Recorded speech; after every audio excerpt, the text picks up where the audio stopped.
जय श्री राम दोस्तों। Power star Pawan Singh का बहुत ही बवाल और शानदार गाना का पोस्टर आ गया है। ये पावर स्टार पवन सिंह का तीसरा नवरात्रि सॉन्ग है, तो उसी के बारे में बताने वाले हैं। अगर आप पावर स्टार पवन सिंह का सच्ची वाली फैन है तो वीडियो को दिल से लाइक करके चैनल को सब्सक्राइब जरूर करें।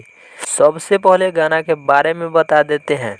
गाना को लिखे हैं यादव लालू और संगीत दिए हैं सरगम आकाश, और गाना का नाम है माई के नेवतले बानी।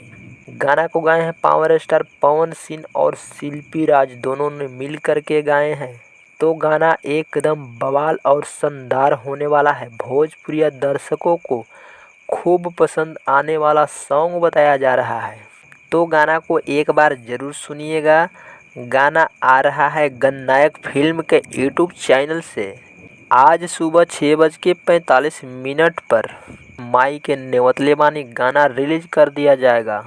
पावर स्टार पवन सिंह का ये तीसरा गाना है, तो किन किन भाई लोग का इस गाना का इंतजार है हमें कमेंट में ज़रूर बताएं, और चैनल को सब्सक्राइब करें इसी तरह का न्यूज़ देखने के लिए। जय श्री राम।